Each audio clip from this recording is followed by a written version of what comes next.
दूसरा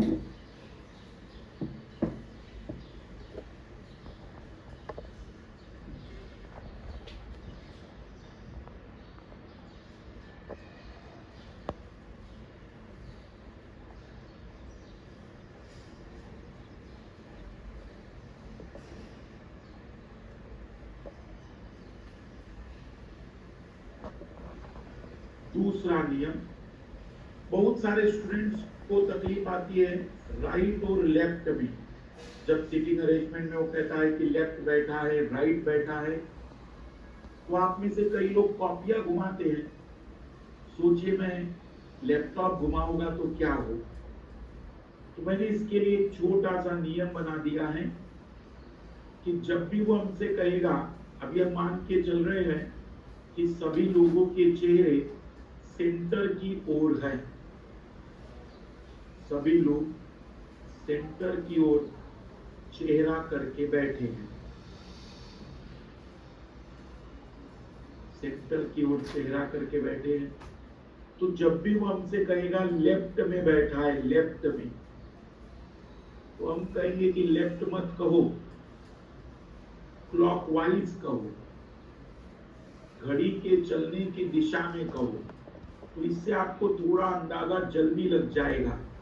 क्लॉकवाइज जब भी हम किसी को बिठाते हैं तो वो लेफ्ट में बैठता है, और जब भी वो राइट में बैठेगा तो हम कहेंगे कि वो राइट में नहीं, एंटी क्लॉकवाइज बैठा है। तो सीटिंग अरेंजमेंट में अगर उनके चेहरे सेंटर की ओर है तो लेफ्ट का मतलब क्लॉकवाइज और राइट का मतलब एंटी क्लॉकवाइज होगा। हम कुछ सवाल ऐसे भी सॉल्व करेंगे जहां लोगों के चेहरे एक दूसरे से दूर होंगे, तो वहां ये नियम पलट जाएगा। वहां सेंटर से बाहर की ओर देखने पर नियम उल्टा हो जाएगा। लेकिन अभी तो हम ये मान के चल रहे हैं कि सबके चेहरे सेंटर की ओर है, और ऐसी सिचुएशन में लेफ्ट का मतलब क्लॉकवाइज और राइट का मतलब एंटी क्लॉकवाइज रहेगा हमेशा। तीसरा नियम, जब भी हम सीटिंग अरेंजमेंट में कोई इंफॉर्मेशन को अरेंज करते हैं, जैसे इंफॉर्मेशन लिखी है कि A is third left of T, A T के बाएं तीसरे स्थान पर बैठा है। तो ध्यान से सुनेंगे सभी लोग, ये नियम बहुत ही इंपॉर्टेंट है। जब भी इस तरीके का नियम हम चर्चा करेंगे तो ये नियम ही आपको रियल में सारी चीज समझा पाएंगे। ऐसी कभी भी जानकारी में always we arrange the second person first. ऐसी जानकारी में हम बाद वाले व्यक्ति को पहले बिठाते हैं, बाद वाले व्यक्ति को हम पहले अरेंज करते हैं। कल्पना करिए कि 8 लोगों की जानकारी में ऐसी कोई जानकारी आपको दी गई थी कि ए टी के बाएं तीसरे स्थान पर बैठा है। तो मैं ये सिखाना चाह रहा हूं कि आप बाद वाले व्यक्ति को पहले बिठाएंगे। कभी भी बाद वाला व्यक्ति पहले बैठेगा, तो पहले आपने बिठाया टी को। अब टी के बाएं, टी के लेफ्ट में, लेफ्ट नहीं पढ़ेंगे हम, टी के क्लॉकवाइज, दोहराएंगे मेरे साथ कमरे में सभी लोग। टी के क्लॉकवाइज, टी के क्लॉकवाइज, टी के क्लॉकवाइज पहला, दूसरा और तीसरा हम कहेंगे कि महोदय ये यही बैठा होगा। टी की शुरुआत आप कहीं से भी कर सकते हैं, पहली जानकारी की शुरुआत आप कहीं से भी कर सकते हैं, उसमें कोई दिक्कत नहीं होता है।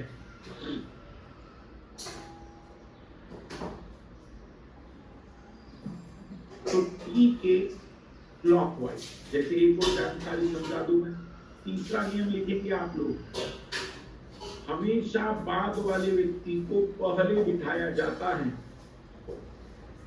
Always first arrange the second person, हमेशा बाद वाले व्यक्ति को पहले बिठाया जाता है।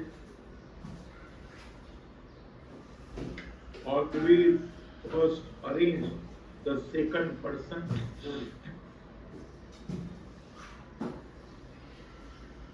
जैसे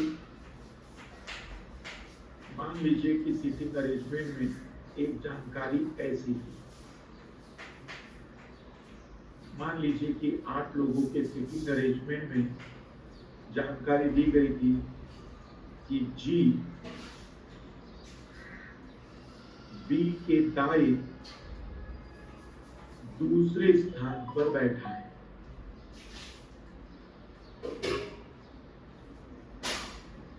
सो first we arrange the person B, पहले हम बी को बिठाएंगे।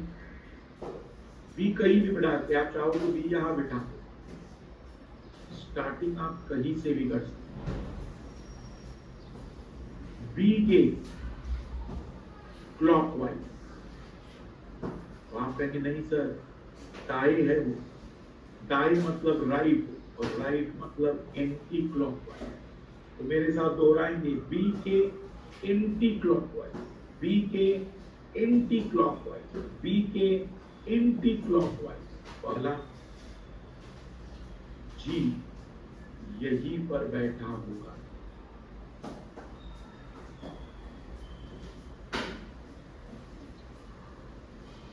तो जब भी आपके सामने ऐसी जानकारी है तो बाद वाले व्यक्ति को पहले बिठाना है। तीसरा नियम, पहला नियम समान दूरी equidistance rule, left means clockwise, right means anti clockwise, और तीसरा नियम always arrange the second person first, बाद वाले व्यक्ति को पहले बिठाया जाए। फोर्थ रूल, चौथा नियम,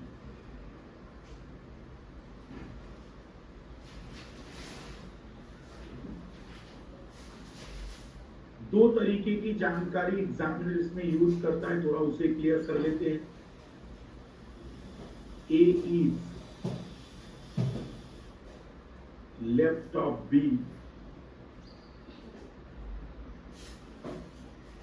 एंड राइट ऑफ सी,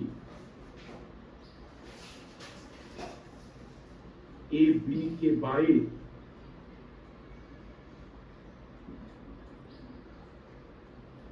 तथा सी के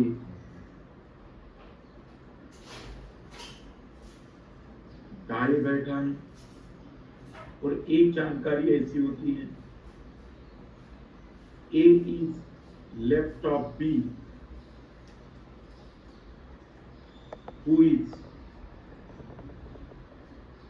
left of C, A B के बाएं बैठा है जो सी के बाएं बैठा है।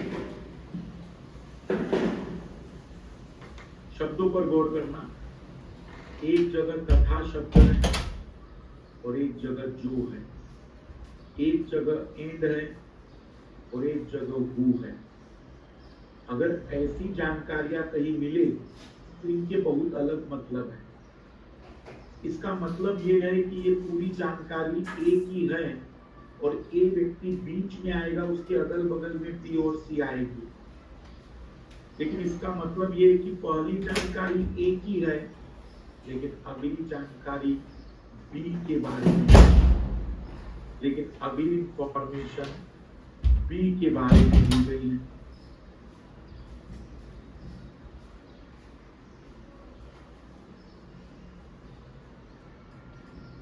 मैं आपको जरा प्रूव करके दिखाऊं कि डायग्राम में यह आंसर कितना बदल जाएगा। कल्पना कर रहे हैं हम लोग कि 8 लोगों की सीटिंग अरेंजमेंट में मान लीजिए ऐसी जानकारियां दी जाए।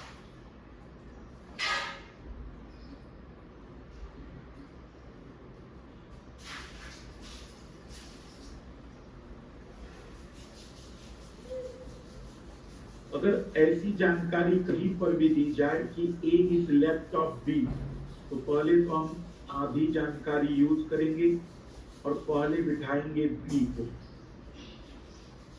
बी के क्लॉकवाइज, बी के क्लॉकवाइज ए बैठा है और ए सी के एंटी क्लॉकवाइज, तो सी के एंटी क्लॉकवाइज। या अगर इतना भी पता चल गया तो सी इधर से ही आएगा, क्योंकि ए को बीच में बैठना था एंड वाले। लेकिन यहां देखना, ए बी के बाई बैठा है, A is left of B. पहले बी को बिठाएंगे हम लोग, बी को, बी के क्लॉकवाइज ए आएगा। बट जो का मतलब है जो उसके नजदीक है, जो उसके नजदीक है। बी खुद सी के क्लॉकवाइज आएगा, सी के क्लॉकवाइज, सी के क्लॉकवाइज, सी के क्लॉकवाइज बी आना चाहिए। अरेंजमेंट पूरे बदल जाते हैं। तो चौथा नियम, एंड एंड हु, तथा और जो की क्लियरिटी। तथा का मतलब पूरी जानकारी पहले व्यक्ति की है, और जो का मतलब आधी जानकारी पहले व्यक्ति की और अगली आधी जानकारी दूसरे व्यक्ति की होती है।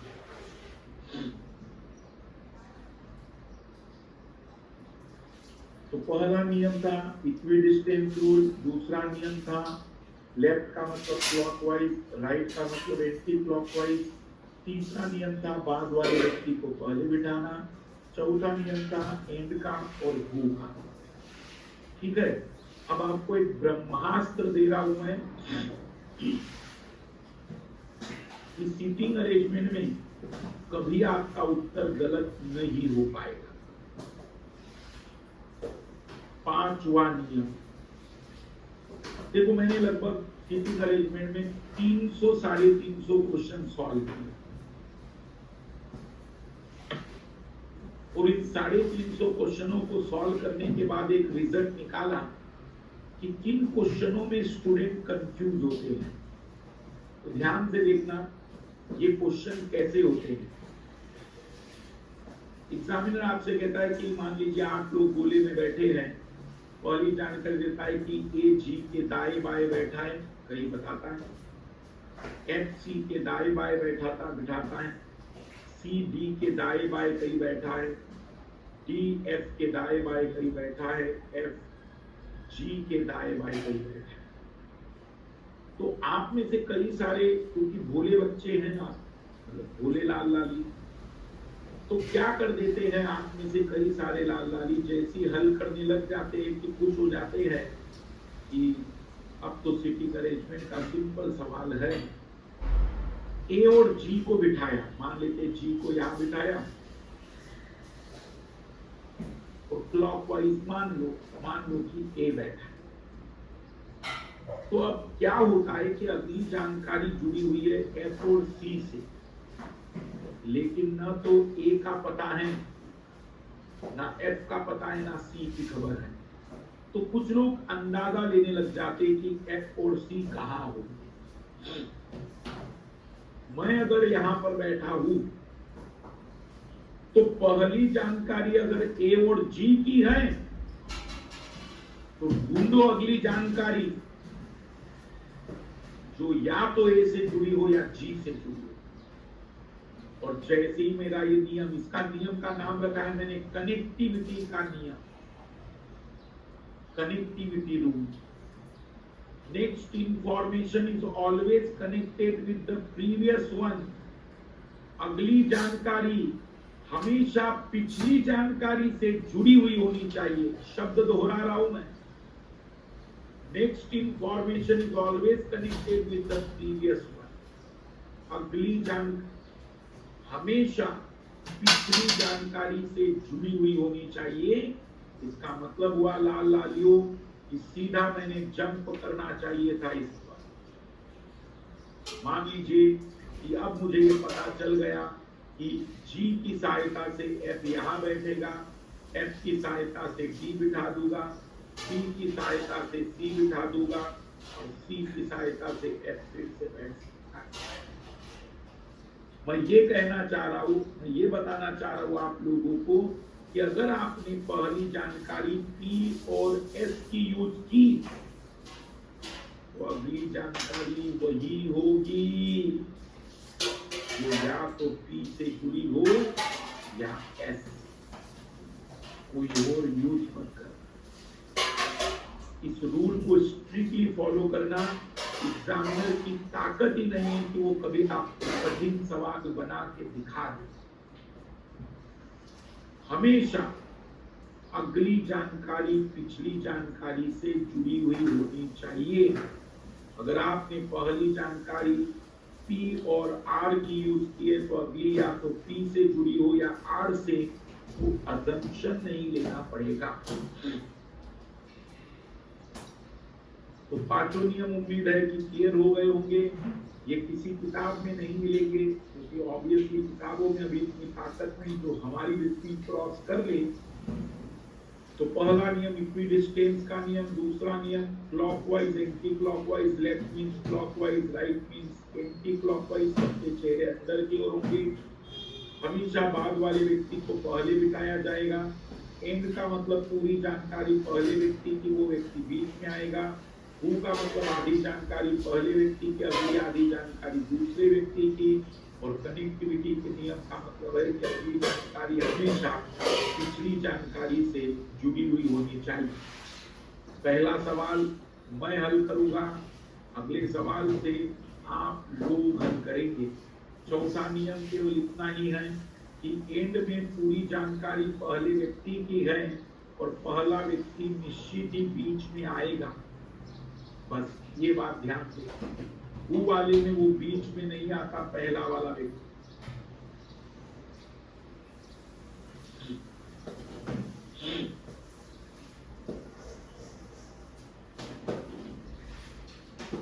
पहले हम 6 लोगों के प्रश्न हल करेंगे, फिर 8 लोगों वाले, फिर कुछ के चेहरे अंदर, कुछ के चेहरे बाहर वाले। वैसे अभी तक तो यूपीएससी ने अंदर और बाहर वाले पूछे नहीं, लेकिन हम एक स्टेप आगे चलेंगे। पहला प्रश्न आपकी स्क्रीन पर ये रहा।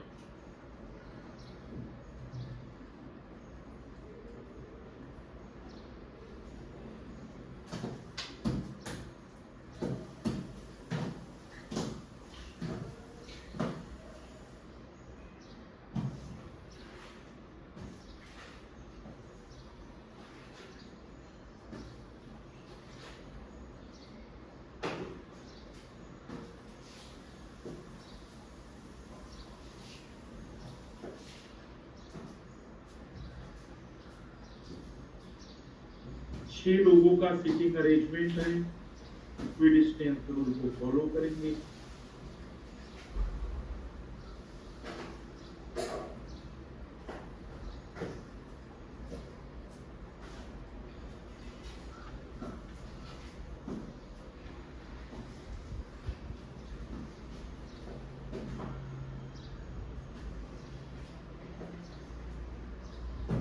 अब आइए ध्यान से केवल सीखने पर गौर करना। पहला सवाल सीखने के लिए होता है, भले ही सब कुछ समझ में आ गए। 6 मित्र ABCD या गोले में बैठे हैं जिनके चेहरे केंद्र की ओर हैं। 6 friends ABCD are sitting in circle whose face are toward the center. A B को देख रहा है, देख रहा है मतलब भाई आमने सामने है।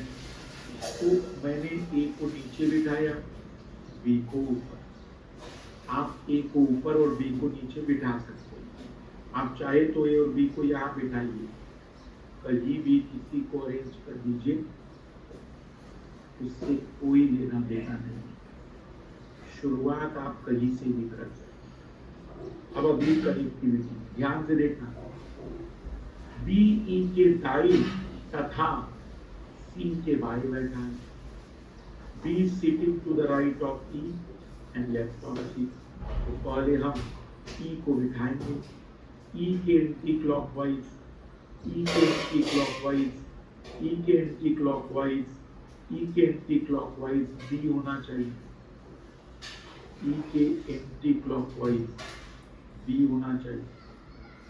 C के क्लॉकवाइज, C के क्लॉकवाइज, C के क्लॉकवाइज B होना चाहिए। C sitting to the left of D, D के clockwise, D के clockwise, D के clockwise, C होना चाहिए।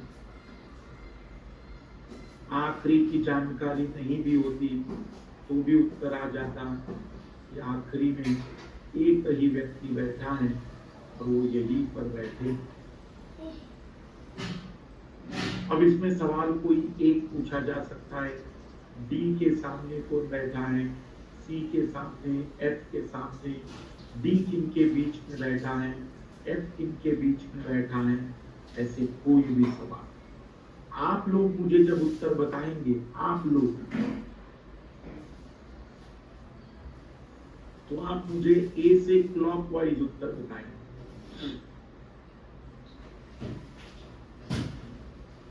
ए से clockwise A D C B E F, A D C B E F.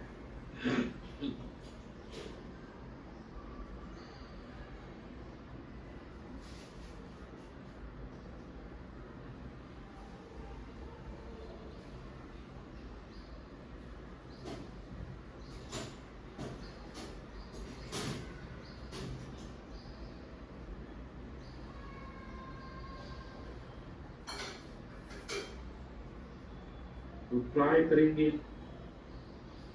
इसे नोट डाउन कर दिया है, तेजी से नोट डाउन कर लीजिए, फिर अगले सवाल पर आते हैं।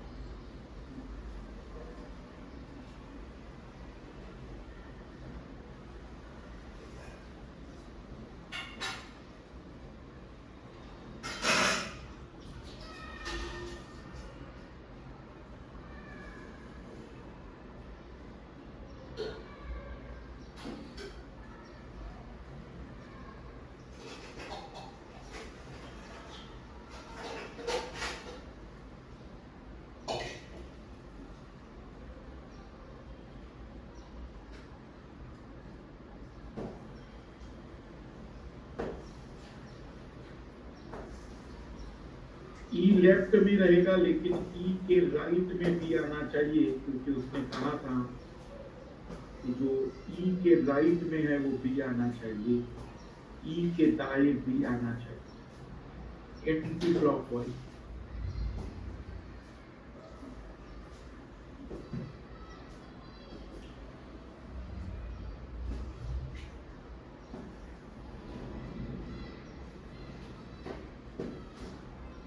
अब आप लोग ट्राई करिए।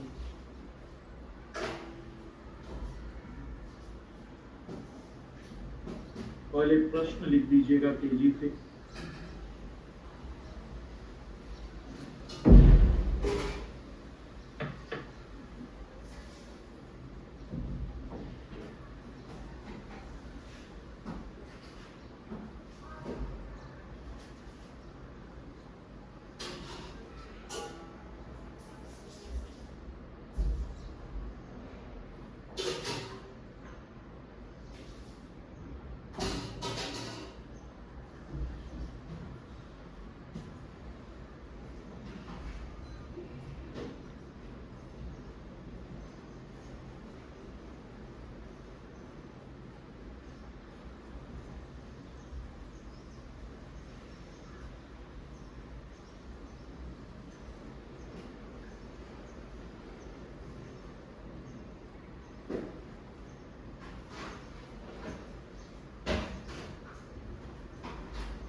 जिनका आंसर आए वो हमें ए से क्लॉकवाइज बताएगा।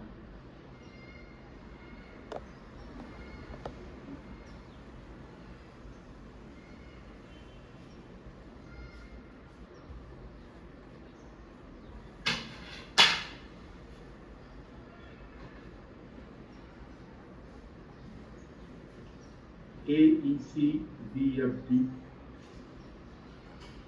ADFBCE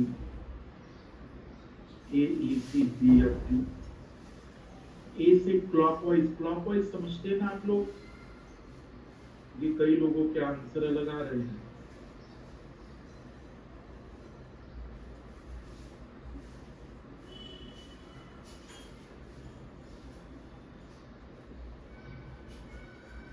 ADFBCE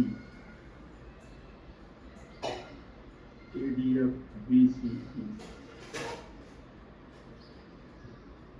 आइए देख लेते हैं।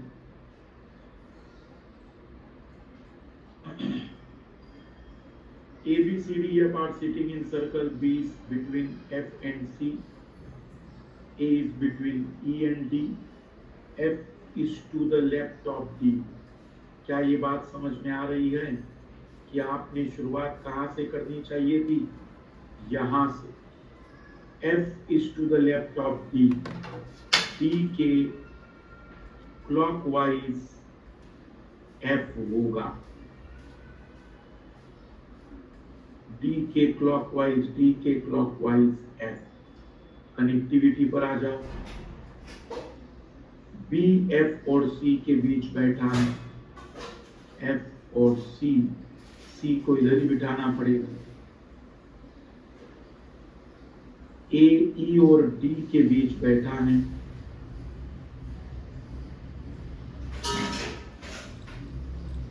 क्लॉकवाइज आंसर ये होना चाहिए था। A D F B C E।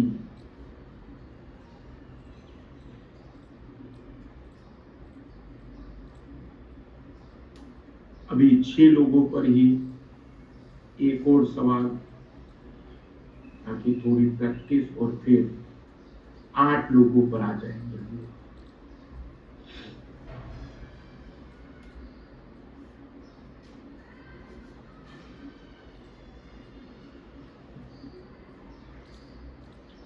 प्रश्न लिख लीजिए पहले।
प्रश्न जरूर नोट करते चलिएगा सभी लोग प्लीज।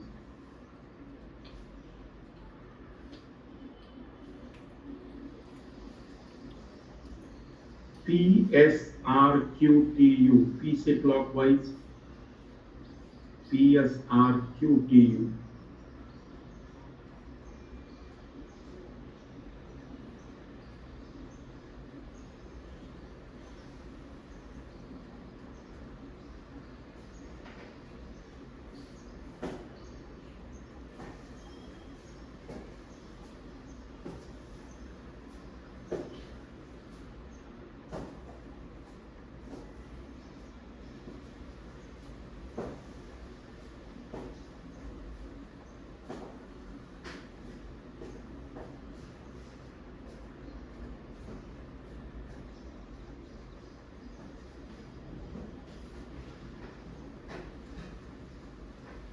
बहुत बढ़िया।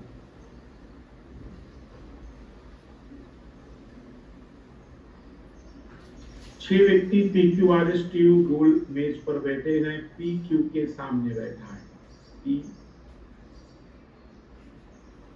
के सामने बैठा है। कहीं से भी आप ऊपर भी P लिख सकते हैं, उसमें कोई दिक्कत नहीं, जहां आप चाहे शुरुआत कर सकते हैं। PQ के सामने बैठा है, Q T के एंटी क्लॉकवाइज, T के एंटी क्लॉकवाइज, T के एंटी क्लॉकवाइज, T के एंटी क्लॉकवाइज, और R के क्लॉकवाइज, R के क्लॉकवाइज, R के क्लॉकवाइज। ऐसा दोहराइए, दिमाग अपने आप जवाब दे। U के क्लॉकवाइज P, U के क्लॉकवाइज P, U के क्लॉकवाइज P। आखिरी जानकारी नहीं भी होती तो भी आंसर यही आएगा, PSR QTU। बिल्कुल सिंपल सवाल होते हैं, वो बात अलग है कि आपने इसके पहले कभी ट्राई किए होंगे। और देखना, मैं बता रहा हूँ, जिन लोगों के आंसर नहीं आ रहे वे क्या कर रहे हैं। देखो 11 सालों से हो गया रीजनिंग पढ़ाते हुए, 11-12 साल हो गए। देखना जिनके आंसर नहीं आ रहे वो क्या कर रहे हैं। मैं दावे के साथ कह रहा हूँ, भले वो माने या ना माने, देखना वो ऐसा कर रहे हैं। मतलब वो जिंदगी में इतने डरते हैं कि अकेले कमरे में बैठकर भी अपनी मर्जी से एक व्यक्ति को नहीं बिठा पाते। देखना कुछ लोग क्या कर रहे होते। PQ के सामने बैठा है, बस वो तारे जमीन वाला एक लाल नहीं था, एक सवाल हल कर देने के बाद कैसे खुश हो रहा था। बस P लिख दिया और खुश, P बिठा दिया। बाकी तो देखें कहा जा रहे हैं। अधिकतर लाल लाली जिनके उत्तर नहीं आ रहे, वो हिम्मत भी नहीं जुटा पा रहे कि अरे अरे क्यों बिठा कर तो देखो, यही बिठा देना, गलत तो होने दो, एक बार तो गलती होने दो, दूसरी बार मैं सुधार दूंगा।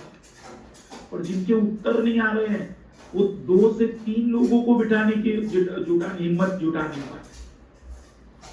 206 हड्डियों वाला शरीर अगर 3 अक्षरों को अरेंज नहीं कर पा रहा है, तो लानत है ऐसे शरीर।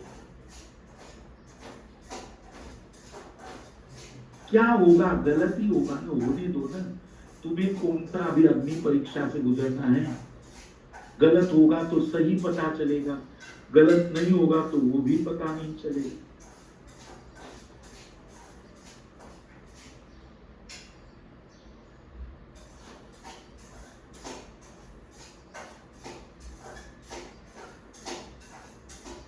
अब अगले सवाल 8 लोगों की सीटिंग अरेंजमेंट के हैं। ट्राई करिए 8 लोगों के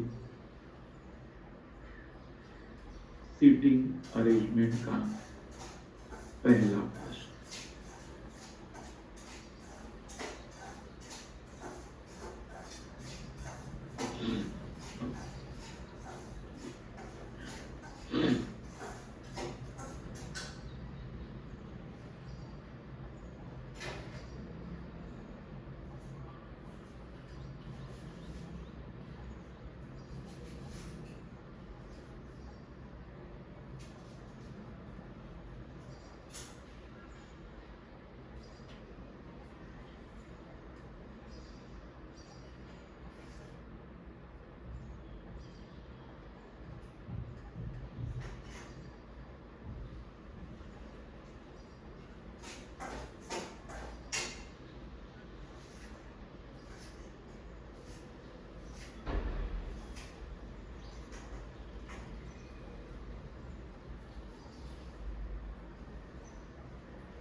जिनका आंसर आ जाए वो हमें ए से क्लॉकवाइज बताना।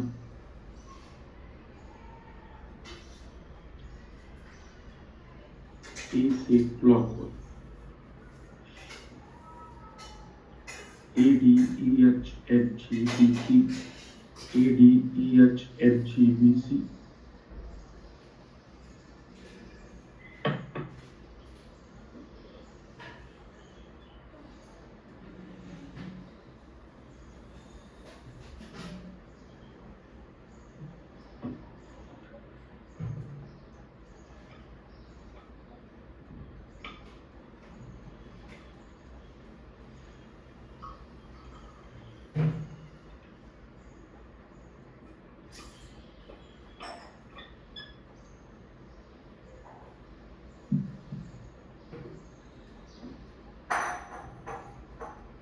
बहुत बढ़िया। आइए, जिनके आंसर नहीं आए वो प्लीज पुनः ध्यान दें मेरी बातों पर। पहली जानकारी है डी ए तथा ई के मध्य बैठा है। अगर आप यहां से भी शुरुआत कर रहे हैं तो कोई गलत नहीं, आप यहां से भी शुरुआत कर सकते हैं। क्योंकि यहां से तो आपने करना सीख ली होगी, मैं थोड़ा इसे भी बता देता हूं अगर ऐसी जानकारी हो तो कैसे अरेंजमेंट करना चाहिए। डी ए और ई के मध्य बैठा है तो हम डी को बीच में मान लेंगे। हमें नहीं पता कि ए अगल में है या बगल में है, मतलब दाएं है या बाएं है, तो हम एक तरफ मानेंगे कि ए यहां बैठा है और ए यहां बैठा होगा, या ए यहां बैठा होगा, ए यहां बैठा होगा। तो हम ये मानेंगे कि डी ए और ई के बीच में कहीं बैठा हुआ है, ए और ई के बीच में कहीं बैठा हुआ है। ठीक है। अब अगली जानकारी ई के क्लॉकवाइज, ई के क्लॉकवाइज, ई के क्लॉकवाइज दूसरे पर एफ बैठा है। अगर ये वाला ई सही हुआ, ये वाला ई सही हुआ तो क्लॉकवाइज दूसरे पर एफ यहां आएगा। लेकिन अगर ये वाला ई सही हुआ तो दूसरे पर क्लॉकवाइज यहां तो एफ आ ही नहीं सकता है। मतलब महोदय ये भी क्लियर हो गया कि ई यहां